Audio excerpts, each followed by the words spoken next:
నమస్కారం. మనతో పాటు నందమూరి లక్ష్మీపార్వతి గారు ఉన్నారు. వారు తెలుగు సంస్కృత అకాడమీ చైర్మను, విద్యావేత్త, ఎన్నో ఏళ్ల నుంచి రాజకీయాలను పరిశీలిస్తున్న వ్యక్తి. వారిని అడిగి ఆంధ్రప్రదేశ్ రాజకీయాలని తీరుతెన్నులను తెలుసుకుందాము. అలాగే మరికొన్ని నెలల్లోనే ఎన్నికలు రానున్న నేపథ్యంలో గెలుపు ఓటములపై ఆవిడ ఎటువంటి వ్యాఖ్య చేస్తారో విందాం. నమస్కారం మేడం. నమస్తే అండి. కొప్పాకు వంశస్థులు స్వాగతం. మేడం, కొన్ని నెలల్లోనే ఆంధ్రప్రదేశ్లో ఎన్నికలు జరగబోతున్నాయి కదా. సరే, అనేక యాత్రలు చేస్తున్నారు. ఇంకో పక్కన ప్యారలల్గా నిన్ననే మళ్ళీ లోకేష్ యాత్ర మొదలుపెట్టాడు. చంద్రబాబు ఆయన బెయిల్లో బయటకు వచ్చాడు. త్వరలో మళ్ళీ ఈ దేవాలయాల దర్శనం అయిపోయిన తర్వాత మళ్ళీ ఆయన కూడా జనంలో తిరుగుతాడని చెప్పి తిరుగుతారని వినపడుతున్నాయి వార్తలు. ఈ వాతావరణం చూస్తుంటే మీకు ఏమనిపిస్తుంది మేడం? ఏం లేదు, ఎందుకంటే మేము చంద్రబాబు నాయుడు లేకపోతే అతని కొడుకు లేకపోతే అతని దత్తపుత్రుడి గురించి మేము ఎప్పుడు ఆలోచించలేదు. వాళ్ళ ఇంట్లో ఉన్న ఒకటే, రోడ్డు మీద ఉన్న ఒకటే మా దృష్టే కాదు, ప్రజల దృష్టిలో కూడా. ఎందుకంటే గత ఎలక్షన్స్ అన్నీ మీరు స్థానిక ఎన్నికలను ఒక్కసారి పరిశీలిస్తే సహజంగానే ప్రభుత్వం వచ్చిన తర్వాత జరిగినటువంటి స్థానిక ఎన్నికల్లో అంతో కొంత మార్పు వస్తుంది. ప్రతిపక్షాలకు కొంత ఫేవర్గా వస్తుంది. గతంలో అట్లాగే జరిగినాయి, చూసాం కదా. అందువల్ల అట్లా చూస్తే లాస్ట్ ఎలక్షన్స్ వరకు, మొన్న బై ఎలక్షన్స్ కూడా వైకాపానే అత్యంత మెజారిటీతో గెలిచిందంటే అన్ని ఎన్నికల్లో కూడా దాదాపు 98% కూడా పంచాయతీలో రాగలిగిందంటే దాన్ని బట్టి ప్రజాభిమానం ఎట్లా ఉందనేది. చివరికి ఆయన సొంత నియోజకవర్గంలో కూడా మొత్తం వైకాపా గెలిచింది. ఇంతకంటే ఆ ప్రతిపక్ష నాయకుడు వైఫల్యాన్ని ఇంకేం చెప్పాలా? దానికి తోడు అతను చేసినటువంటి మామూలు దోపిడీ కాదు, ఆంధ్ర రాష్ట్రాన్ని లూటీ చేసి పడేశాడు. అధికారం అంటే దోపిడీ అనేటువంటి ఒక అర్థాన్ని చెప్పినటువంటి ఆయన్ని మనం ఫస్ట్ టైం రాజకీయాల్లో ఆయన్నే చూస్తాము. కరప్షన్ అన్ని చోట్ల ఉంటుంది, అంతో కొంత తప్పకుండా ఏదో పార్టీ కోసం ఏదో విధంగా జరుగుతూ ఉంటుంది. కానీ ఇది పాలన అంటే అవినీతి. అలాగే అధికారానికి రావటం అంటే తన సొంతంగా బాగుపడటం కోసం, ప్రజల బాగోగులు కాదు, కేవలం తన సొంత ఖజానా నింపుకోవటం కోసం ఆంధ్ర రాష్ట్రాన్ని ఇంతగా తాకట్టు పెట్టినటువంటి వ్యక్తిని రాజకీయ చరిత్రలో ఎవరు చూడలేదండి. ఇతని జీవితం అంతా కూడా, ఇతని 14 సంవత్సరాల పరిపాలనా కాలం అంతా కూడా అతి దారుణమైనటువంటి అవినీతి, అతి దారుణమైనటువంటి దోపిడీ, ఆశ్రిత పక్షపాతం, కులతత్వం, అసలు ఏదైతే ఒక నాయకుడికి ఉండకూడదో అట్లాంటి పిచ్చి లక్షణాలన్నీ కూడా చంద్రబాబు నాయుడు గారికి ఉన్నాయి. దానివల్లే అతను ప్రజలు ఎంతగా ఛేదరించుకున్నారంటానికి ఇప్పుడు ఓడిపోవచ్చు. ఓడిపోయినా కూడా ఎన్టీఆర్ గారు కూడా ఓడిపోయారు 89లో. కానీ 91లో వచ్చినటువంటి పార్లమెంట్ ఎన్నికల్లో వరుసగా గెలుస్తూ వస్తూ ఉన్నారు. అంతలోనే ఆయన చనిపోవటంతో రాజీవ్ గాంధీ గారు మళ్ళీ అక్కడ కొంచెం రివర్స్ అయింది అనుకోండి. అంటే అంత వెంటనే ప్రజానాయకుడు అంటే అలా ఉండాలి. ఓడిపోయినా కూడా మళ్ళీ గెలుస్తామనేటువంటి ఒక ధైర్యము, ప్రజా విశ్వాసం కలిగి ఉండాలి. కానీ ఇతనంటే ఇప్పటికి కూడా ప్రజల్లో అభిమానమే లేదండి. అంటే ఆ నాయకుడి పట్ల ప్రజలకు విశ్వాసం ఉండాలి, ప్రజల పట్ల నాయకుడికి ప్రజల పట్ల నాయకుడికి అభిమానం ఉండాలి, ప్రేమ ఉండాలి. ఇతనిలో ఎక్కడా కూడా ప్రజల పట్ల ఒక సానుభూతి కానీ, అసలు ఇంతవరకు ఇన్ని సంవత్సరాలు 40 years ఇండస్ట్రీ అంటారు కదా, అసలు ఇతనికి ఇప్పటి వరకు కూడా తెలుగు రాష్ట్రాల భౌగోళిక స్వరూపం తెలిసేమో అడగండి ఈసారి, ఎప్పుడైనా సరే. అసలు అక్కడ ఉండేటువంటి ప్రజల జీవన విధానం ఏంటో అడగండి, చెప్తాడేమో. అసలు ఎంతమంది ఈ బీసీ వర్గాలు అధికారికంగా లెక్కలు కాదు, వాళ్ళకి చేయాల్సినటువంటి న్యాయం గురించి ఏ ఒక్క రోజైనా ఇతను ఆలోచించగలిగాడా? జగన్మోహన్ రెడ్డి గారు వచ్చాక నిజమైన ప్రజానాయకుడు కనుకనే, ప్రజల సమస్యను నిజంగా అవగాహన చేసుకున్నాడు కనుకనే ఆయన ప్రజలందరూ ఎవరు ఏ విధంగా ఇబ్బందులు పడుతున్నారు, చివరికి ఈ కులాల్లో, ఈ బీసీ కులాల్లో ఇన్ని 60 శాఖలు ఎన్నో ఉన్నాయి, ఆ వాళ్ళన్నిటిలో కూడా ఇంకా వెనుకబడ్డటువంటి ఆ జాతులను కూడా తీసుకొచ్చి దానికి ఒక కార్పొరేషన్ పెట్టి వాళ్ళకి చైర్మన్లు ఇచ్చి దానికి మళ్ళీ దాంట్లో మెంబర్స్ని వేయించి వాళ్ళందరికీ జీతాలు ఇచ్చి ఈ విధంగా ఒక సామాజిక న్యాయం అనేది, అది చెప్పాలంటే సోషల్ జస్టిస్, ఇలాంటి మహానాయకులైన వాళ్ళు, నిస్వార్థపరులైన గాంధీ గారు లాంటి వాళ్ళు కోరుకున్న సోషల్ జస్టిస్, అంబేద్కర్, ఇలాంటి వాళ్ళు కోరుకున్నటువంటి రియల్ జస్టిస్ ఏదైతే ఉందో అది ఈరోజు జగన్మోహన్ రెడ్డి గారి పరిపాలనలోనే జరుగుతూ ఉంది. అంటే సామాజిక సాధికారత యాత్రకి స్పందన ఎలా ఉందని మీరు అనుకుంటున్నారు? జనం రావట్లేదు, వాళ్ళే జనాలు తెప్పిస్తున్నారు, జనం అని అని వాళ్ళు ప్రతిపక్షాలు ప్రచారం చేస్తున్నాయి కదా. ఓడిపోయిన వాడు 100 మాటలు మాట్లాడతాడు, దాన్ని అన్నింటి గురించి ఆలోచించాల్సి, ఎందుకంటే ఉక్రోషం ఎక్కువగా ఉంటుంది ఆ మాటల్లో. ఇప్పుడు మేం చెప్పేది లేకపోతే సాక్షి టీవీలో చూపించేది కాదు కదా, అక్కడికి వెళ్ళి జనం హోరు చూడండి. అన్ని టీవీలు చూపిస్తున్నాయి కదా, ఒక్క వాళ్ళ టీవీలు తప్ప, పచ్చ మీడియా తప్ప. దాన్ని మనము వాళ్ళు చెప్పినంత మాత్రం చేతనే అబద్ధం నిజమైపోదు, నిజం అబద్ధం అయిపోదు. వాస్తవం ఏమిటనేది ప్రజల మనస్సుకు తెలుసు. అన్నం తినేటువంటి ఎవరైనా సరే అన్నం పెట్టిన ఆ చేతిని మర్చిపోలేరు. తెలుగు ప్రజలు అందులో వాళ్ళకి చాలా కృతజ్ఞత ఉంటుంది, విశ్వాసం ఉంటుంది. ఆయన వచ్చిన తర్వాతే గొప్ప మార్పును ప్రజలు చూస్తూ ఉన్నారు. ప్రతి వర్గాన్ని కూడా మరి తాకగలిగిన, స్పృశించగలిగినటువంటి ఒక నిజమైన నాయకుడు ఈరోజు ఆంధ్ర రాష్ట్రానికి వచ్చారు. అందుకని ప్రతి కుటుంబంలో కూడానండి ఏదో విధంగా లాభం. అట్లని ఆయన ఏమి అగ్రకులాన్ని వదిలేయలేదు. ఈ సోషల్ జస్టిస్ క్రింద ఆయన అగ్రకులాల్లో పేద వర్గాలను కూడా చేర్చుకున్నారు. ఆయన కమ్మ కులంలో లబ్ధి పొందట్లేదా, కాపు కులంలో లబ్ధి పొందట్లేదా, రెడ్డి కులంలో లబ్ధి పొందట్లేదా, బ్రాహ్మణ కులంలో లబ్ధి పొందట్లేదు. బ్రాహ్మణులకైతే ప్రత్యేక కార్పొరేషన్ వేసి దాని ద్వారా ఆయన చాలా ఫండ్స్ కేటాయించారు. అందులో చదువుకోవాలనుకునేటువంటి వాళ్ళు పేద బ్రాహ్మణులకి, ఏమి జరగనటువంటి బ్రాహ్మణులకి లబ్ధి పొందేలాగా ఇలా అందరి కష్టాలని చూడగలిగిన వాడు ప్రజానాయకుడు అవుతాడు కదా. ఏమీ కాకుండా నేను అధికారానికి వచ్చాను కనుక నేనే సంపాదించుకోవాలని మొత్తం దోపిడీ, నీరు చెట్టు దోపిడీ, పట్టిసీమ దోపిడీ మేం చెప్పడం కాదు కదా, కాగ్ రిపోర్ట్సే కదా. అమరావతిని ఆ రైతులు నిజంగా వాళ్ళ నోట్లో మట్టి కొట్టాడు పాపం, నమ్మి ఇచ్చినందుకు. వాళ్ళకి ఏ న్యాయం చేశాడండి? చివరికి దారుణంగా వాళ్ళని మోసపోయేట్టు చేశాడు. ఎంతోమంది పెట్టుబడులు పెట్టారు, వాళ్ళు మోసపోయారు. చివరికి ఇట్లాంటి అసమర్థుడు, నా దృష్టిలో అయితే ఒక అసమర్థుడైన నాయకుడు ఎవరైనా ఉన్నారు అంటే రాజకీయ చరిత్రలో చంద్రబాబు నాయుడే. అసమర్థుడు, అదేవిధంగా అసహనపరుడు, అతను అవగాహన లేనివాడు పాలన పట్ల. అతనికి తెలిసిందల్లా ఒక్కటే, మనం అధికారం అంటే మన ఇష్టం వచ్చినట్టుగా. ఎందుకంటే మీకు ఫర్ ఎగ్జాంపుల్ అతను మొన్న 2014లో అధికారానికి వచ్చాడు, కొత్త రాష్ట్రము, విడిపోయాము. ఆ విడిపోయే సమయంలో కూడా అక్కడ కేంద్ర ప్రభుత్వాన్ని నిలదీయటం చేత కాలేదు, మాకేమి ఇస్తారనేది అడగలేదు. ప్రత్యేక హోదాని ఈయనే పక్కన పెట్టించాడు. మాకు ప్రత్యేక ప్యాకేజ్ అన్నాడు, ఫండ్స్ ఇవ్వమన్నాడు. వచ్చిన ఫండ్స్ అన్నింటిలో కూడా ఫర్ ఎగ్జాంపుల్ మీకు రాజధాని నగరం కోసం 2000 కోట్లు వాళ్ళు కేటాయింది. 1500 కోట్లు వెంకయ్య నాయుడు రిలీజ్ చేయించాడు కదా. తర్వాత ఇంకొక 1000 కోట్లు ఇచ్చారు వాళ్ళు. 2500 కోట్లకు చాలు కదా 4 బిల్డింగులు బ్రహ్మాండంగా. నిజంగా నీకు రాజధాని నిర్మించాలనుకుంటే ఈ కృష్ణా ఇక్కడ ఈ 2 ఎంపిక బాగానే ఉంది. విజయవాడ, గుంటూరు ట్విన్ సిటీస్ లాగా డెవలప్ చేసుకోవచ్చు. అలా నువ్వు ఎంపిక చేసుకున్నప్పుడు తీసుకెళ్ళి ఎక్కడో 50,000 ఎకరాలు పొలాలు, పంటలు చక్కగా 3 కోట్ల ముక్కారు పంటలు పండేటువంటి పొలాలను తీసుకోవాల్సిన అవసరం ఏముంది? ప్రభుత్వ భూములు ఎక్కడుంటే అక్కడ రాజధాని నిర్మించుకోవాలి. భారతదేశంలో ఇప్పటివరకు ఏర్పడిన కొత్త రాష్ట్రాలన్నీ అదే పద్ధతిలో కొనసాగుతున్నాయి కదా.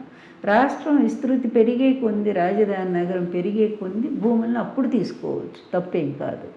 కానీ అసలు ఆంధ్ర రాష్ట్రం అంటేనే భారతదేశపు ధాన్యాగారం కదా. అట్లాంటి రాష్ట్రానికి 50,000 ఎకరాలంటే ఎంత పంట నష్టం అండి. ఎన్ని వాణిజ్య పంటలు పోయినాయండి. గుంటూరు అంటేనే వాణిజ్య పంటలు ఫేమస్ కదా. అలాంటిది ఆ మోసం అనేది, అది కూడా ఏంటంటే అవన్నీ కూడా మీకు అనుకూలమైనటువంటి వర్గాల చేత కొనించుకొని ఆ ఎస్సీల నోట్లో మట్టి కొట్టి పాపం అమాయకులైన వాళ్ళ బలవంతంగా లాక్కొని, అసలు ఈ ఒక నాయకుడైన వాడు కంచే చేను వేసినట్లు కదా. ఒక నాయకుడు నిన్ను నమ్మి ఓటేసి నిన్ను ముఖ్యమంత్రిని చేస్తే నువ్వెంతగా వాళ్ళని గుండెల్లో పెట్టుకోవాలి. అలాంటిది వాళ్ళ ఆస్తులను కాజేయటం ఏంటండి, వాళ్ళ భూములు లాక్కోవటం ఏంటండి. ఇంత దారుణమైన పరిపాలకుడు మనకి చరిత్రలో ఆటోక్రసీ టైంలో ఆ వెనక రాజుల పరిపాలనలో ఉండేది ఆ నియంతృత్వ పోకళ్ళు అన్నీ కూడా. ఎందుకంటే వాళ్ళు ఆనువంశికంగా వాళ్ళే రాజులు అవుతారు కనుక ఇక వేరే వాళ్ళు రారు, ఎవరో ఒకళ్ళు చంపేదాకా వాళ్ళే ఉంటారు కనుక.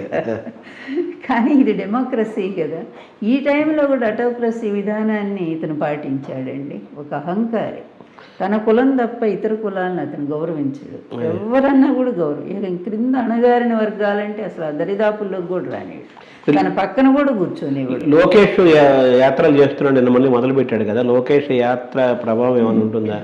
ఆ యాత్ర తీరు ఎలా ఉంది? లోకేష్ మీరు గమనిస్తే చూస్తున్నాం కదా, మళ్ళీ అవే ఒక పిచ్చి డైలాగ్స్, ముఖ్యమంత్రి గారిని తిట్టుకుంటా, పనికి మాలినటువంటి ఆ భాష కూడా సరిగ్గా ఉండదు. వెంకటేశ్వర స్వామి ఆశయాల కోసం అంటే ఏంటండి ఇది? వెంకటేశ్వర స్వామి ఆశయాల కోసం ఈయన యాత్ర మొదలుపెట్టాడు. ఆయన ఎప్పుడు వచ్చి చెప్పారు నా ఆశయాన్ని నెరవేర్చని? అంటే ఇప్పటి వరకు కూడా అతనికి భాష మీద పట్టులేదు. ఒక్క వాక్యాన్ని సరిగ్గా సరైన పదాలతో ఉచ్చరించలేడు. ప్రజలు ఎప్పుడో నిర్ధారించారు ఇతనికి ఏమీ తెలియదు అని చెప్పి, ఇతనికి ఏది రాదు. అందువలన ఇతనికే తన వాక్యం మీద తనకే ఒక స్పష్టత లేనివాడు పరిపాలన మీద ఏం స్పష్టత ఉంటుంది? ప్రజల సమస్యల మీద ఏం స్పష్టత ఉంటుంది? మంత్రులకి భయం అంటే ఏంటో చూపిస్తానని అంటున్నాడు. అందుకనే కావాలి 70 రోజులు ఎక్కడ ఉన్నాడో కూడా తెలియలే, పారిపోయి 72 రోజులు అసలు ఎక్కడ పారిపోయాడో కూడా. నిజంగా అప్పుడు అనుకున్నారు తెలుగుదేశం పార్టీను ప్రజలు కూడా, అసలు లీడర్షిప్ అనేది ఆ క్వాలిటీ ఇప్పుడు తెలుస్తుంది. కష్ట సమయం వచ్చినప్పుడే నీ తండ్రి లక్షల కోట్లు సంపాదించి అందిస్తూ ఉంటే నువ్వు కాలు కింద పెట్టకుండా గారాభంగా పెరిగినటువంటి వాడు ఇలాంటి మాటలు మాట్లాడితే చెల్లు. కానీ నిజమైన లీడర్షిప్ ఏంటంటే, నీ తండ్రికి కష్టం వచ్చింది, వెళ్ళి జైల్లో కూర్చున్నాడు. కష్టం అంటే అతనికి కష్టం, మీకు కష్టం, ప్రజలకు కాదు. అది అతను చేసిన పాపాలకు అది ప్రతిఫలం. అది అట్లా కూర్చున్నప్పుడు నువ్వు అప్పుడు నిలబడాలి గట్టిగా, పార్టీ క్యాడర్ని జారిపోకుండా నువ్వు నిలబడాలి పార్టీ కోసం. అప్పటికప్పుడే నువ్వు మధ్యంతరంగానే నీ పాదయాత్ర ఆపు చేసావు. ఆ పాదయాత్ర కూడా ఎంత దరిద్రంగా రాత్రుల్లో చేసేది పాదయాత్ర, పగలు చేయరా? అది ఇవన్నీ జిమ్మిక్కులు. ఇదంతా ప్రజలకు అర్థమవుతూనే ఉంది. నిజంగా పాదయాత్ర చేసిన వారు వైఎస్ రాజశేఖర రెడ్డి, జగన్మోహన్ రెడ్డి అనేది అందరికీ తెలుసు నిజమైన పాదయాత్రలు అంటే. కానీ ఈ తండ్రి కొడుకులన్నీ జిమ్మిక్కులు, మోసాలు, పచ్చ మీడియాను పొగట్టడానికి, పైన కూర్చోబెట్టడానికి.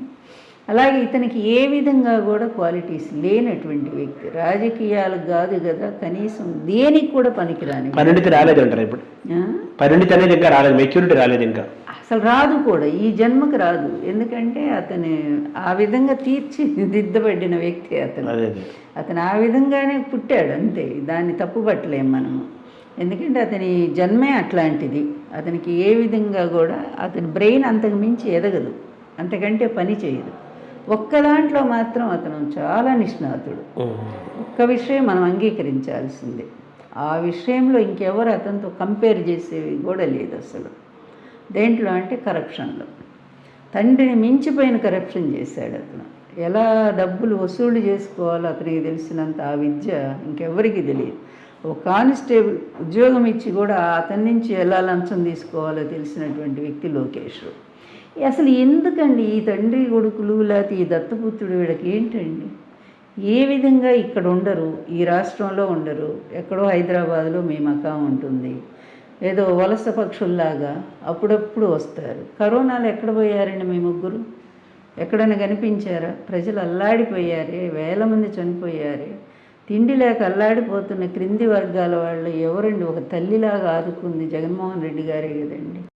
వాళ్ళ ఇంటికి పంపించి వాలంటీర్ వ్యవస్థను పెట్టి ఇంటికి కూరగాయలు, బియ్యము, మందులు అసలు ఎట్లా చూసుకున్నాడంటే, ప్రతి ఇంట్లో మైకులు పట్టుకొని ఈ పిల్లలు వాలంటీర్లు ఎవరిని ఇంట్లో జ్వరం వచ్చిందా చెప్పండి, వస్తే వెంటనే మేము తీసుకెళ్తాము, ఇలా 108 అరేంజ్ చేసుకొని ఎన్ని రకాలుగా ప్రజలకు అండగా నిలబడ్డారంటే, కరోనా ఒక పరీక్ష కాలంలో నెగ్గినటువంటి గవర్నమెంట్ జగన్మోహన్ రెడ్డి గారిది అండి.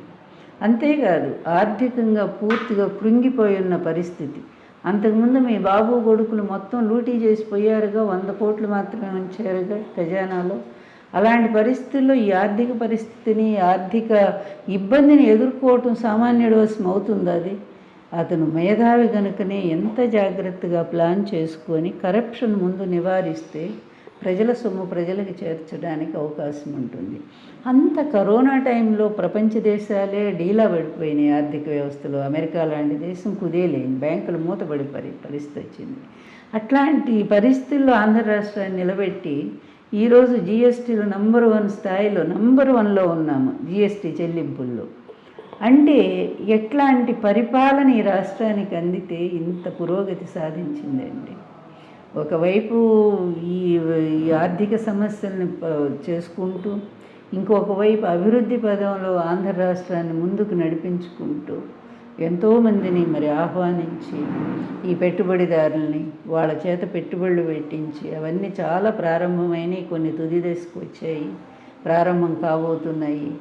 ఇలాంటి పరిస్థితిని చేస్తూ మిగిలిన అసలు ఆదాయ మార్గాలు, అతని ఆలోచనకి అతని మేధస్సుకి ఉండే మనం తార్కాణం ఏంటంటే రాష్ట్రంలో ఉన్న సహజ వనరుల్ని ఎలా ఉపయోగించుకోవాలి, ఆదాయ మార్గాల్ని ఎలా మనము కనిపెట్టాలి, వాటి ద్వారా దాంట్లో ఫిషరీస్ ఒకటండి.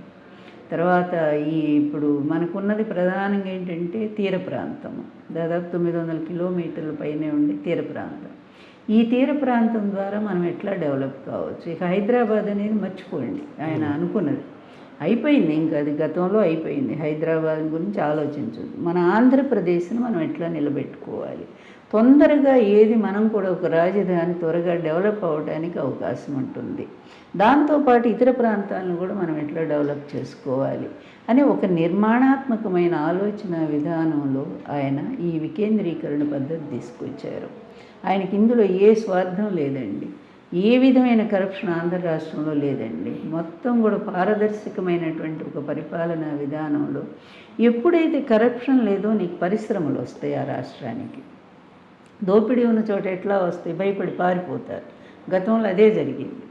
కానీ ఈ గవర్నమెంట్ వచ్చాక అందరూ ధైర్యంగా ఎందుకు వచ్చి ముందుకు వచ్చి పెట్టుబడులు పెడుతున్నారంటే ఇబ్బంది లేదు మాకు ప్రభుత్వం వల్ల, ప్రభుత్వం పార్టీలో ఉండే అధినేత. అంటే వీళ్ళు ప్రతిపక్షాలు కానీ వారు కొన్ని పత్రికల్లో వార్తలు కానీ జగన్ ప్రభుత్వం వచ్చిన తర్వాత పరిశ్రమలు తరలిపోతున్నాయి, ఆంధ్రప్రదేశ్లో పెట్టుబడి పెట్టాలంటే భయపడుతున్నారు, తెలంగాణకు మిగతా రాష్ట్రాలకు వెళ్ళిపోతున్నాయి అని ఒక ప్రచారం పెద్ద ఎత్తున చేస్తున్నారు కదా. అది ఏ ఒక్కటి పోయిందో చెప్పమనండి, ఉదాహరణ చెప్పమని. ఎంతసేపు చెప్పినా అది చెప్తారు వాళ్ళు. ఏంటది అమర్ రాజా పెట్టి అమర్ రాజా అది ఇక్కడ ఉంది, అది ఇక్కడ పనిచేస్తూనే ఉంది. ఇంకొకటి అక్కడ పెట్టుకున్నారు ఆయన. ఒక పారిశ్రామికవేత్త నా సిటీ ఎక్కడ అనుకూలంగా ఉంటే అక్కడ పెట్టుకోరా. అందువల్ల అతను ఫస్ట్లో వాళ్ళు అవలంబించిన విధానం ఏంటంటే ప్రభుత్వ వ్యతిరేకంగా ఉన్నాయి కనుక, రూల్స్కి వ్యతిరేకంగా దాన్ని వాళ్ళ ప్రభుత్వం అడగటం తప్పేముంది. కానీ అది ఎక్కడికి పోలా. మరి రాజా వాళ్ళ పార్టీ ఆయనేగా, ఆయన చెప్పాడు అప్పుని మేము తరలిపోయామని చెప్పి. అందువల్ల ఇట్లాంటి పిచ్చి మాటలండి, చేతగాని వాళ్ళే ఎక్కువగా ఇలాంటి అబద్ధాలు ప్రజలు కూడా గమనిస్తూ మొత్తం అండి. ఈరోజు నాకు ఆ పరిశ్రమల పేర్లు గుర్తులేదు కానీ ఎన్ని వచ్చినాయండి మీకు. ఆఖరికి ఇది పెద్ద పెద్ద hotels, star hotels, 7 star hotels, తర్వాత ఇది మన అమెజాన్ లాంటి కంపెనీలు, తర్వాత విప్రో, ఇలాంటివన్నీ హైదరాబాద్లోనే కదా మనం చూసాము. అవన్నీ ఈరోజు విశాఖపట్నం తరలివచ్చినాయి కదా. ఆయన ఎంపీ కూడా ఈ వికేంద్రీకరణలో ముందు తొందరగా మనం పెట్టుబడి పెట్టుకున్న డెవలప్ అయ్యేటువంటిది విశాఖ. ఎందుకంటే అన్ని ప్రాంతాల నుంచి వచ్చిన వాళ్ళు ఉన్నారు అక్కడ. సేమ్ మీకు హైదరాబాద్ కల్చర్ ఉన్నటువంటి నగరము విశాఖ, అందమైన నగరం, బీచ్ ఒడ్డున అంత అందమైనటువంటి సిటీ. త్వరగా మనకు రాజధానిగా, లేకపోతే ఏళ్ళు రాజధాని గురించి, అమరావతి భూముల గురించి ఆలోచిస్తూ కూర్చుంటారండి ఎవరైనా సరే. కార్యశీలు ఎప్పుడు కూడా ఒక చోట ఆగిపోవడం. రెడీమేడ్ నగరం, రెడీమేడ్. ఎంత తొందరగా మనకు రాజధాని నగరం డెవలప్ అవుతుందో అంత తొందరగా ఇంకా మిగిలిన వాళ్ళందరూ కూడా వస్తారు. అలాగే మన ఆదాయం పెరుగుతుంది, మిగిలిన అన్ని ప్రాంతాలను కూడా డెవలప్ చేసుకోవచ్చు అనే ప్రాతిపదికతో అన్ని ప్రాంతాల్లో ఇస్తున్నాడు. పరిశ్రమలు ఒక్కచోటే పెట్టాడు. కడపలో కూడా ఎన్ని, మొన్ననే కదా కడప కూడా ఆయన హోటల్స్ ఆయన ఎవరో వచ్చి పెట్టారు అక్కడ కదా. ఓవరాల్గా మీరు చెప్తున్న ఈ 400 సంవత్సరాల పరిపాలన చూస్తే అభివృద్ధి, సంక్షేమము ఈ రెండు కూడా సమాంతరంగా జరుగుతున్నాయి. అలాగే అన్ని సామాజిక వర్గాలకి నిక్కి కూడా చిన్నవాడు, పెద్దవాడు, అగ్రవర్ణాల పేదరికం దగ్గర నుంచి సామాన్యులు అన్ని కులాలకి సమన్యాయం జరుగుతూ అభివృద్ధి జరుగుతూ ఉంది. ఈ పోటీల్లో ప్రతిపక్షాలు అనేవి నిలబడలేకపోతున్నాయి. కేంద్రంలో మా ప్రభుత్వం కాదు కదా, మాకు అనుకూలమైంది కాదు కదా, బీజేపీ గవర్నమెంట్ కదా. ఏది తీసుకుని వ్యవసాయ రంగంలో బీఆర్కే అంటే ఇవి రైతు భరోసా కేంద్రాలు, వాటికి నంబర్ 1 స్థానం వచ్చింది. వ్యవసాయ రంగంలో జిఎస్టీ కూడా చెప్పారు, ఇందా జిఎస్టీలో నంబర్ 1లో ఉన్నాము. తర్వాత పోలీస్ శాఖ పనితీరులో నంబర్ 1 వచ్చింది. తర్వాత దిశ యాప్ తీసుకురావటంలోనూ దాన్ని మహిళలు కొన్ని కోట్ల మంది దాన్ని తీసుకున్నారు, అది ఆంధ్ర రాష్ట్ర నంబర్ 1. తర్వాత ఈ వాలంటీర్ వ్యవస్థ ఈరోజు చాలా రాష్ట్రాలు వాళ్ళ మనుషులను పంపించి, అధికారులు పంపించి ఇక్కడ తెలుసుకొని వెళ్తూ ఉన్నారు. కేరళ దాన్ని అమలు చేయడానికి సిద్ధపడుతూ ఉంది, గ్రామ సచివాలయ వ్యవస్థ. అలాగే ఉత్తరప్రదేశ్ కూడా వాళ్ళు ఇలా కొన్ని రాష్ట్రాలు వాటిల్లో ముందుకు దీని ఆదర్శంగా తీసుకుంటున్నారు. ఇలా చూసినా కూడా అప్పుల్లో ముంచిపోయిన ఆంధ్ర రాష్ట్రం 3.5 లక్షల కోట్ల అప్పులు మిగిల్చిన చంద్రబాబు నుంచి, ఆ దుర్మార్గ పరిపాలన నుంచి, వయసులో చిన్నవాడైనా కూడా ఆయన కొడుకు వయసు ఉంది అబ్బాయికి, మొదటి పరిపాలన అయినప్పటికీ కూడా ఎంత జాగ్రత్తగా ఇది ప్రజల సొమ్ము అనే ఒక బాధ్యత కలిగి వ్యవహరించడం ఉంది. అది నిజమైన పరిపాలన. 100% ప్రజలు అమాయకులు కాదు, చాలా తెలివైన వాళ్ళు. ఎవరి పరిపాలన వల్ల వాళ్ళకి మంచి జరుగుతూ ఉందో, ఎవరి పరిపాలనలో వాళ్ళు నష్టపోయారో ప్రజలకు తెలుసండి. అది ఇంకా బాగా అవగాహనకు వచ్చింది ఈ జగన్మోహన్ రెడ్డి పరిపాలన వల్ల. వాస్తవాలు ఏంటి కూడా ప్రజలకు అర్థమైంది. ఎవరు మనల్ని దోపిడీ చేశారు, ఎవరు మనల్ని నిలబెడుతున్నారు అనేది కూడా వచ్చింది. విద్యా వ్యవస్థ నాడు నేడు క్రింద పాఠశాల రూపురేఖలు మారిపోయినాయి. ఇప్పుడు అతను గతంలో ప్రభుత్వాలన్నీ కూడా ప్రైవేటు దిశగా వెళితే, ఈ ప్రభుత్వం మాత్రం గవర్నమెంట్ వ్యవస్థను నిలబెట్టడానికి ప్రయత్నం చేస్తూ ఉందండి. దాంట్లో ఎప్పుడు నష్టాల్లో నడిచే ఆర్టీసీ సంస్థను కూడా ప్రభుత్వంలో చేర్చారు. అలాగే ఎప్పుడు ప్రభుత్వ స్కూల్స్ అంటే టీచర్స్ పోరు, సరిగా పిల్లలు రారు, అలా మూతపడిపోయినాయి. గత ప్రభుత్వంలో పాఠశాలలు మూతపడిపోయిన పరిస్థితి నుంచి ఈరోజు అసలు ఖాళీ ఉందా చూడండి. మీకు గవర్నమెంట్ స్కూల్స్ కిటకిటలు ఆడిపోతున్నాయి, నో ఎంట్రీ అని బోర్డులు పెట్టుకుంటున్నారు. అసలు ఆ స్థాయిలో పిల్లలకు డ్రెస్సులు కానివ్వండి, బూట్లు కానివ్వండి, ఫుడ్ అండి.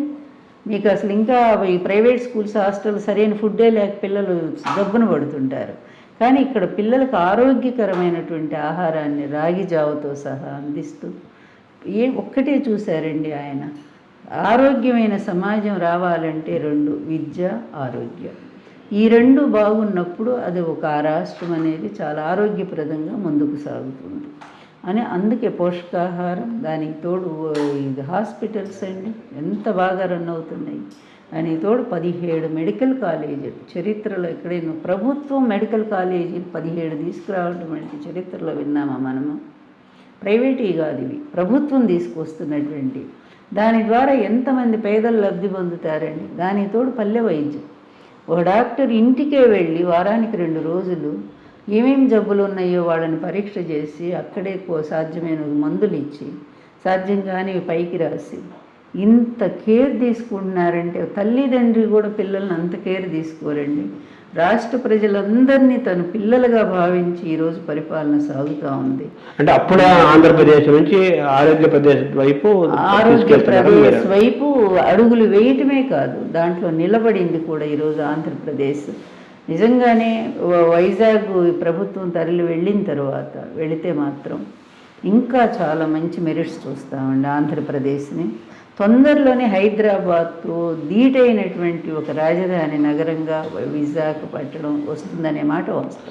ఇప్పుడు త్వరలోనే మళ్ళీ చంద్రబాబు యాత్ర మరి జనంలోకి వస్తారంటున్నారు. వెళ్ళండి, ఎంతమంది ఎన్ని చేసిన ఆయన దత్తపుత్రుడు 3 పోయినా కూడా మాకు ఏమీ ఇబ్బంది లేదండి. ఏముందండి, ఆయన వాళ్ళని చూసి ఏమెందుకు వేయాలి? చెప్పుకోవటానికి ఏమన్నా ఉందో? వాళ్ళు చెప్పుకుంటున్నారా? మా ప్రభుత్వంలో మేము ఇది చేసామని చెప్పి 600 హామీలు ఇచ్చి మొత్తం కూడా పక్కన పడేసి ఈరోజు వెబ్సైట్ నుంచి అది కూడా తొలగించారు వాళ్ళు. ఎక్కడ చదివి మమ్మల్ని విమర్శిస్తారోనని ఒక్కటి కూడా నెరవేర్చలేనటువంటి వాళ్ళు ఇప్పుడు వచ్చి వాడు చెప్తున్నాడు కదా నిన్న లోకేష్, విన్నారుగా, నెల ఒక ఇంటికి ఒక అమ్మాయి 15,000 అంటావు అమ్మఒడి క్రింద, నెలకి 15,000 అంట ఒకళ్ళకి. ఆ ఇంట్లో 3 4 కూడా ఇస్తాడంట. అప్పుడు పోనీ 3 ఉన్నారు అనుకుందాం, 3 15 45, కానీ అతను లెక్కేసిన 90,000 లెక్కేసి లెక్కలు కూడా రానివాడు వచ్చి ఈరోజు ప్రజల్లో మాట్లాడుతూ ఉన్నాడు. 45,000 ఒక ఇంటికి నెలకి అంటే మీరు లెక్కేయండి. ఇప్పుడున్నటువంటి మన ఈ లబ్ధి పొందుతున్నటువంటి అమ్మఒడి పథకం కొన్ని లక్షల మంది ఉన్నారు కదా. అంటే అసలు ఆంధ్రప్రదేశ్ ఆదాయం సరిపోతుందా, అసలు భారతదేశం ఆదాయం సరిపోతుందా? ఇలాంటి అవగాహన లేని వాళ్ళు వచ్చి ప్రజల్లో ఊరికే కారు కూతలు కూస్తూ ఉంటే ప్రజలు ఏమన్నా అమాయకులు నమ్మటానికి. సో చంద్రబాబు బయటలో ఆయన బయటకు వచ్చాడు, రానివ్వండి. మీరేమో అవినీతి గతంలో మీ కేసులు చాలా కేసులు పెట్టారు, అనేక కేసులు మళ్ళీ ఆయన బయటకు వచ్చారు. ఆయన వాళ్ళు ఏమంటున్నారు, మేము ఎటువంటి నిరూపించలేకపోయారు కాబట్టి మాకు బెయిల్ వచ్చాయి, బయటకు వచ్చారు అని అంటున్నారు కదా. మీరేమో అవినీతి అంటున్నారు, దాన్ని ఎలా చూడాలి? బెయిల్ అనేది ప్రతి ఒక్కళ్ళ హక్కు అండి. దాన్ని ప్రూవ్ చేసుకుని ఇప్పుడు జగన్ కేసులకు సంబంధించి విచారణ జరిగింది. విచారణలో ఎంతమంది క్లీన్ చిట్తో బయటకు వచ్చారు? లక్ష్మి, ఆమె ఎవరు? శ్రీలక్ష్మి ఆఫీసర్లే కదా అప్పుడంతా వాళ్ళు పెట్టింది కేసులన్నీ కూడా. ఆ తర్వాత నిమ్మగడ్డ ఆయన క్లీన్ చిట్ వచ్చిందా? తర్వాత అదేది కార్ల కంపెనీది, అదేంటి బొత్స గారు, అది ఆ కంపెనీ క్లీన్ చిట్ వచ్చిందా? ఇలా మరి అది విచారణకు ఎదుర్కొని క్లీన్ చిట్ రావటం అంటే వీళ్ళు ఎప్పుడు విచారణ ఎదుర్కొన్నారు? వారం రోజులు కస్టడీకి ఇస్తే ఆ వారం రోజులు కూడా కేసులు వేసుకుంటా కస్టడీ ఉపయోగించుకోలేదు. ఆ తర్వాత 2 రోజులు తీసుకున్నారు. ఆ 2 రోజులు ఒక రోజంతా కూడా ఆయన ఏదో చదువుకుంటూ అసలు సహకరించలేదు. 2వ రోజు అసలు మాట్లాడలేదు. ఇదా విచారణ అంటే? పిచ్చి మాలో ఇది ఎట్లా తయారయ్యారంటే ఈ పత్రికలు, ఆ తెలుగుదేశం పార్టీ ఒక చెప్పాలంటే ఒక అసాంఘికంగా తయారయ్యారు, ఒక మాఫియాలాగా తయారైపోయారు. ఒక అబద్ధాలని పదే ప్రచారం చేసుకుంటూ మేము చెప్పేదే వాస్తవం, మీరు ఇంకేం చెప్పినా మేము వినము నమ్మము అనేటువంటి పరిస్థితిలో తయారైనటువంటి ఈ మాఫియాని 2024 తర్వాత పూర్తిగా ఆంధ్ర రాష్ట్రం నిర్మూలించబోతుందండి. అందులో డౌటే లేదు. వీళ్ళ అబద్ధాలు, వీళ్ళ పచ్చ మీడియా, వీళ్ళ పొగడ్తలు, వీళ్ళు గొప్పలు ఎంత అసహ్యంగా ఉందంటే వినటానికి కూడా. అరే ప్రాక్టికల్గా పనిచేయలేనటువంటి వాళ్ళు మాటలతో కోటలు కడతా ఉంటే మాటల కోటలు ఎన్నాళ్ళు నిలబడతాయండి? పునాది లేని కోట ఎట్లా ఉంటుంది? అలాగే వీళ్ళ మళ్ళీ జగన్ని ఇబ్బంది పెట్టడం కోసం మళ్ళీ తిరిగి ఆయన బెయిల్ రద్దు చేయాలని ఏదో విమర్శ గేమ్ ఆడుతున్నారు కదా, దీని పరిణామాలు ఎలా ఉంటాయి? చాణక్యుడు ఒక మాట చెప్తాడండి, రాజు ఎంత బలవంతంగా ఉన్నాడో ప్రతిపక్షాలు అంత ఎక్కువగా వాళ్ళ మీద అటాక్ చేస్తూ ఉంటాయి, వాళ్ళ మీద దాడి చేస్తూ ఉంటాయి. దాన్ని బట్టి రాజు అంత బలవంతంగా ఉన్నాడనేది అర్థం. అందువలన ఆయన మీద కేసులు వీళ్ళు ఎందుకు వేయటం? అది చూస్తూనే ఉన్నారుగా వాళ్ళు. విచారణ జరుగుతూనే ఉంది, చాలా వరకు కొట్టేశారు. అసలు మా అధికారులే పోయినా ఇంక జగన్ తప్పేముంటుందండి? అది అన్యాయంగా రాజకీయంగా పెట్టి కుట్రపూరితంగా పెట్టింది అనేది అందరికీ తెలుసు. నీకు 50 రోజులకే బెయిల్ వచ్చింది, మరి ఆయన 16 నెలలు ఎందుకు పెట్టించారు? మీరేగా పెట్టించారు, అక్కడ మీ ప్రభుత్వం ఉండబట్టే కదా. అందువల్ల ఇట్లాంటి దరిద్రపు కుట్రలన్నీ కూడా మొదటి నుంచి చంద్రబాబు నాయుడు నా పట్ల ఎన్టీఆర్ పట్ల ఎలా చేసుకుంటూ వచ్చారో ఈ పచ్చ మీడియా ఇతను కలిసి ఈరోజు జగన్ పట్ల కూడా వాళ్ళు అలాగే వ్యవహరిస్తూ ఉన్నారు. ఏదైనా కాలం అనేటువంటి జడ్జి సరైనటువంటి పనిష్మెంట్ ఇస్తుంది. ఈ పాపాత్ములకి ఈ శిక్ష ఏముంది? జైలు మొన్న 50 రోజుల శిక్ష కాదండి, ఇంకా భయంకరమైన శిక్ష పడేటువంటి పరిస్థితి రాబోతోంది, చూస్తాము. మీరు పెట్టిన కేసులు ఏమైనాయి మేడం? అవి అదే కొట్టేయించుకుంటే పోతాయి. ఇప్పుడు లోకేష్ ఏమో వ్యవస్థల మేనేజర్ అని మాట అతను కూడా వాడుతున్నాడు కదా. సిగ్గు లేనివాడు, వాడొక మనిషి, వాడొక రాజకీయ అసలు అతను వచ్చి తిరుగుతుంటేనే చూడబుద్ధి కావట్లేదు. చాలా అసహ్యమైన ఫీలింగ్ కూడా వస్తూ ఉంది. ఎందుకంటే ప్రతి విధవ వచ్చి నేను చాలా గొప్పవాడిని చెప్పుకొని వాడికి వాడే గొప్పలు చెప్పుకుంటూ తిరుగుతూ ఉండి, ఇప్పుడు వాళ్ళ నానంటే సరే 40 ఏళ్ళ ఇండస్ట్రీ, ఒక రాజకీయాల్లో ఉన్నాడు, వాడు ఎదవ పనులన్నీ చేసి కూడా సక్సెస్ అయ్యాడు కదా, కొన్నిసార్లు ముఖ్యమంత్రి అయ్యాడు. ఏమీ లేకుండా తండ్రి చాటు నుంచి వచ్చి 2-3 మంత్రి పదవులు తీసుకొని నేను కూడా అంత గొప్పవాడిని ఇంత గొప్పవాడిని తిరిగేవాడిని. ఏం చెప్తాం? నీకు మాట్లాడటం రాదు, చదువు లేదు, నీకు చదువు కూడా లేదు, సర్టిఫికేట్లన్నీ కొనుక్కొచ్చుకున్నాయే, నీకు సబ్జెక్టు మీద అవగాహన లేదు, ఒక 10 నిమిషాలు గట్టిగా ఒక కరెక్ట్గా వాక్యం మాట్లాడలేవు. ఇలాంటి వాడు నీకేం అర్హత ఉంది వచ్చి? నువ్వు జగన్మోహన్ రెడ్డి ఒంటరిగా సాధించుకున్నాడు, ఎవరు తోడలేదే. వాళ్ళ నానేమన్నా వెంటండి నిలబడి పంపించాడా? లేదు కదా. ఎవ్వరూ లేకుండా జైల్లో పెట్టినా కూడా బయటకు వచ్చి అయినా కూడా ఒక అకుంఠితమైన దీక్షతో ఆ ప్రజల్నే నమ్ముకున్నాడు, ప్రజల కోసమే నిలబడ్డాడు, ఆ ప్రజలు అతను నిలబెట్టుకున్నారు. అట్లా అతను ఒక్కడే సాధించుకున్నాడు. ఏ పొత్తులు లేవే, ఏ ఎత్తులు లేవు, ఏ విధమైన సపోర్టు లేదే. మీకు 100 పార్టీలు పొత్తు కావాలా? ఈరోజు కూడా సిగ్గుమాలి, నిజంగా ఎంత సిగ్గుహీనంగా వీళ్ళు అసలు ఎందుకు బతికున్నారో కూడా అర్థం కావట్లేదు. అంత హీనమైన బ్రతకాలా అనిపిస్తుంది, అంత అవమానాలతో. చివరికి తెలుగుదేశం పార్టీ ఎంత గొప్ప పార్టీ అండి శర్మ గారు, ఎంత గొప్ప పార్టీ. ఎన్టీఆర్ ఆ తెలుగుదేశం పార్టీ అంటేనే మొత్తం భారతదేశం అంతా కూడా దండాలు పెట్టి అంత గొప్ప పార్టీ. చివరికి ఏ స్థాయికి మీరు దిగజార్చారండి? తీసుకుపోయి కాంగ్రెస్ కాళ్ళ దగ్గర పెడతారా? ఈరోజు తెలంగాణలో కాంగ్రెస్గా మీరు సపోర్ట్ చేసేది అంత హీనమైన స్థితిగా దిగజారింది తెలుగుదేశం పార్టీ. ఇదో పార్టీ అని అంటారా? దాన్ని నడిపే ఒక నాయకుడేనంటారా? ఇక్కడ ఈ దగులుబాజీతనం ఏంటో, మీ లీడర్షిప్ ఏంటో. ఇక ఆయనే లీడర్ కానప్పుడు ఆయన కొడుకును ఒక లీడర్గా ఎవరు గుర్తిస్తారండి? అందువల్ల మీరు ఎందుకు చెప్పుకుంటారు? అనవసరం నలుగురి చేత నవ్వించుకోవడానికి తప్ప ఎందుకు పనికిరాని బతుకులు మీ బతుకులు, హీనమైన బ్రతుకులు అంతే. తెలంగాణ ఎన్నికల ఫలితాలు ఆంధ్రప్రదేశ్లో ఏ విధంగా ఉండబోతాయి అనుకుంటున్నారు మేడం? ఉండేది ఏం లేదు, ఎందుకంటే తెలంగాణకి దీనికి సంబంధం ఏం లేదు. కాకపోతే ఈ సెటిలర్స్ ఉన్నారు కదా కొంతమంది, వాళ్ళంతా ఏదో అందరూ కూడా కాదండి, ఒక వర్గం మాత్రమే, ఒక సామాజిక వర్గం మాత్రమే ఏదో చంద్రబాబు వాళ్ళ కుల దైవంగానో గురువుగానో భావిస్తూ ఉన్నారు రామోజీనను, చంద్రబాబుని. వాళ్ళు మాత్రం కాంగ్రెస్ని గెలిపించుకోవాలని ప్రయత్నం చేస్తున్నారని తెలిసింది. అందువల్ల దానివల్ల ఏమవుతుందండి, అక్కడ ఓటు ఉంటుంది, ఇక్కడ ఓటు ఉంటుంది. అంటే చెప్పాలంటే దొంగ ఓట్లు వాళ్ళు అంతే కదా. అక్కడ 2 ఓట్లు ఉండొచ్చా? ఎక్కడో ఒక చోటే ఉండాలి నికరంగా. అక్కడ వేస్తారు, ఇప్పుడు రేపు వచ్చి ఇక్కడ వేస్తారు. అంటే ఇక్కడ ఆంధ్రప్రదేశ్లో ఓట్లు గల్లంత అవుతున్నాయి, పని కట్టుకొని ప్రత్యర్థులు టీడీపీ ఓటర్ని చేస్తున్నారనే అనే ప్రచారం చాలా పెద్ద ఎత్తున చేస్తున్నారు కదా. అవును, మరి చేతగాని వాళ్ళు ఏం చేస్తారండి, ఒకప్పుడు చేసిందే వాళ్ళు. అది డేటా చౌర్యం అని అప్పుడు పెద్ద కేసు అయింది, మీకు గుర్తుండే ఉంటుంది.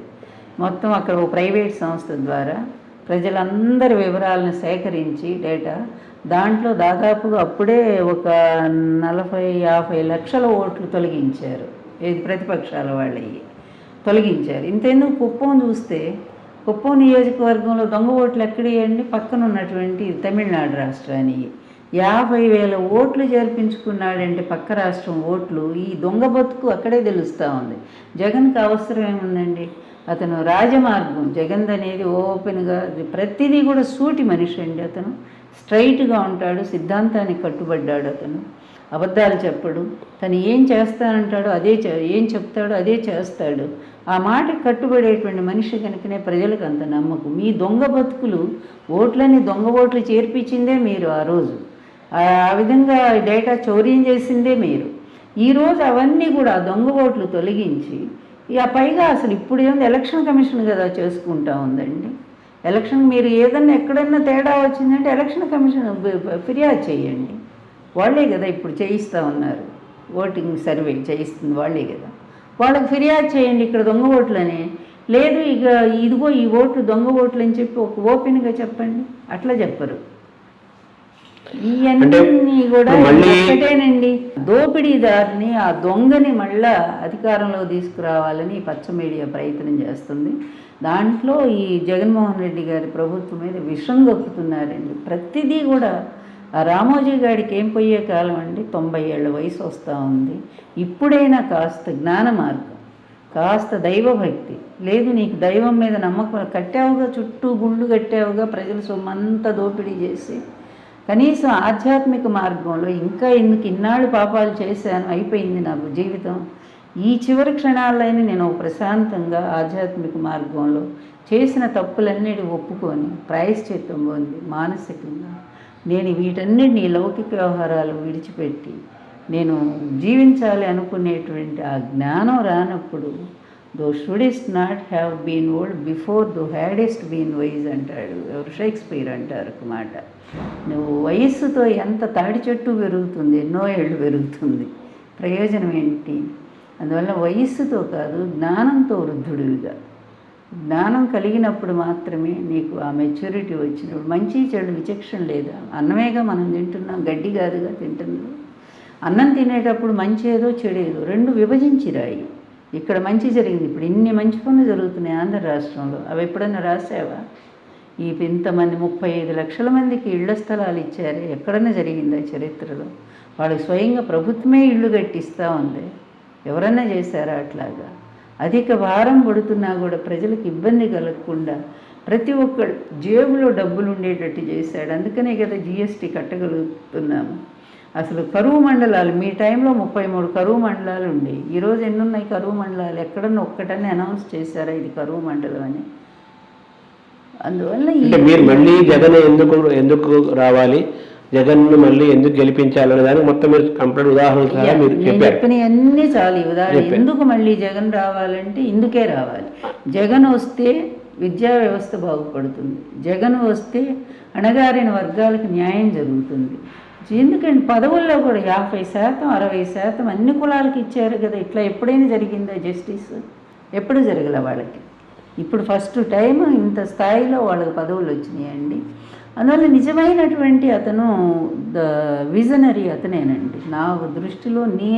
నా విశ్లేషణ వరకు నిజమైనటువంటి విజనరీ అతను ముందు కాలాన్ని చూస్తున్నాడు. ఇప్పుడు పిల్లలకు సరైనటువంటి విద్యని ఆరోగ్యాన్ని అందిస్తే రానున్నటువంటి రోజుల్లో ఆంధ్రప్రదేశ్ అనేది ప్రపంచ పటంలో పెట్టదగిన స్థాయికి చేరుకుంటుందండి.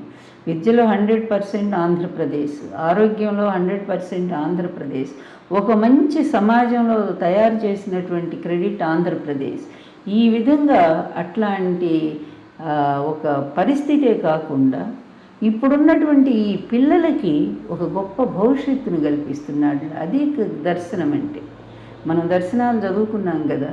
దర్శనం అంటే ఇదేనండి, ముందు చూపు కలిగి ఉండటం, అంతర్దృష్టి కలిగి ఉండటం, దాన్ని ముందుగా చూడగలగటం. దార్శనికుడు, వాళ్ళనే దార్శనికులు అన్నారు. ఈరోజు ఆయన ఆధ్యాత్మిక భాష కాకపోయినా విజనరీ అనే పదానికి కంప్లీట్గా జగన్మోహన్ రెడ్డి నిర్వచనం అండి. మీరు అలా చెబుతున్నారు. ఇంకో పక్కనేమో పథకాలు సరిగ్గా అమలవట్లేదని, రోడ్లు అధ్వాన్నంగా ఉన్నాయని, స్కూళ్ళకి వెళ్ళే వాళ్ళు చాలా ఇబ్బంది పడుతున్నారని కూడా ప్రతిపక్షాలు ప్రచారం చేస్తున్నాయి కదా. ఒక్క మాట, స్కూల్కి ఇప్పుడు 4 ఏళ్ళు మా గవర్నమెంట్ వచ్చి 4.5 సంవత్సరాలు. రోడ్లు బాగా ఆయన టైంలో బాగా వేసి ఉంటే ఇప్పుడు రోడ్లు పాడైపోతాయండి. పోనీ మీరు వేసిన రోడ్లు పోయినాయి అంటే కాంట్రాక్టులు తిన్నారనే కదా. అలాంటి పనికిమాలిన గవర్నమెంట్ మీద అనేది కదా అవినీతి అనేది కనిపిస్తూ ఉందిగా. రోడ్లు వేస్తే అంత తొందరగా పోతాయా? మరి మీ టైంలో ఎందుకు వేయలేదు? ఒక్కసారి వెళ్ళి చూడండి ఎంత అద్భుతమైన రోడ్లు వస్తున్నాయో. స్ట్రాంగ్, అంత తొందరగా పాడవకుండా అంత చక్కగా. అతని టైంలో 24,000 కోట్లు ఎంతో, కానీ గవర్నమెంట్ 48 కోట్లు పెట్టిందండి దీనికి. డబల్ బడ్జెట్ పెట్టింది రోడ్ల కోసం. ఇప్పుడు ఎక్కువ వర్షాలు ఈ ప్రభుత్వం వచ్చిన దగ్గర నుంచి, ఈ సంవత్సరమే వర్షం కొంచెం వెనక్కి తగ్గింది, కానీ ఈ 4 ఏళ్లుగా అసలు అకాలంలో కూడా వర్షాలే కురిసినాయి. కృష్ణా అనేది ఎన్నిసార్లు పొంగిందండి? ఎప్పుడైనా జరిగింది అట్లాగా? ఎన్నిసార్లు నాగార్జున సాగర్ గేట్లు ఎత్తారండి? అంటే ప్రకృతి ఎంతగా ఆశీర్వదించింది ఈ ప్రభుత్వాన్ని. అంత వర్షాలు మన రోడ్లు వేస్తారా ఎవరైనా? 4 ఏళ్ల నుంచి కంటిన్యూ వానలు. నవంబర్, డిసెంబర్ వరకు కూడా వర్షాలు పడుతూనే ఉన్నాయి కదా. లాస్ట్ అంటే ఈ 4 సంవత్సరం పీరియడ్లో ఇప్పుడు కరోనా కూడా వచ్చింది కదా మధ్యలో. 2 ఏళ్ళు కరోనానా ఆ టైం. మరి 2 ఏళ్ళు తీసేయాలిగా పీరియడ్. మరి 2.5 ఏళ్ల ప్రభుత్వంలో ఎన్నెన్ని చేస్తారండి? ఇన్ని మీరు చేశారా? పోనీ ఏం లేదు. వ్యవస్థ ద్రోహులు వీళ్ళు. ఆంధ్ర రాష్ట్రం బాగుపడుతుంటే ఓర్చలేనటువంటి పరిస్థితిలో మీరు ఉంటేనేంటి, లేకపోతే హాయిగా హైదరాబాద్లోనే ఉండండి. మీరు ఎందుకు ఇక్కడికి అనవసరంగా ఇక్కడ ప్రజలు నాశనం చేయడానికి? చంద్రబాబు, పవన్ కళ్యాణ్ అన్నాడు జనసేన టీడీపీ పొత్తుతో ఈసారి అద్భుతాలు జరుగుతాయి అనే ఒక ప్రచారం కూడా జరుగుతుంది కదా. దాన్ని పగటికల ఒక్కసారి కూడా గెలవలేనటువంటి ఆయన ఈరోజు నేను ఇందాక ఆ పాయింట్లో తెలుగుదేశం అధ్వాన స్థితికి దత్తపుత్రుని ముందు పెట్టుకొని నడపటం అనేది. ఇంతకంటే ఒక్కసారి కూడా గెలవనటువంటి ఒకరిని తీసుకొచ్చి తెలుగుదేశాన్ని నువ్వే దిక్కునాయన అని ముందు పెట్టుకుంటున్నారే. తెలుగుదేశం పార్టీ ఎంత దిగజారిపోయిందంటానికి అది కూడా ఒక ఉదాహరణ అంతే. సో 2024 ఎన్నికల ఫలితాల పట్ల మీరు వెరీ కాన్ఫిడెంట్. మేము ఇంతకంటే కూడా ఎక్కువ సీట్లు మేము గెలుస్తామండి. అది 100%. అది ప్రజల మీద మాకున్నటువంటి నమ్మకం, మా నాయకుడి సమర్థవంతమైన పాలన మీద ఉన్నటువంటి మా నమ్మకం. Thank you madam. నమస్తే.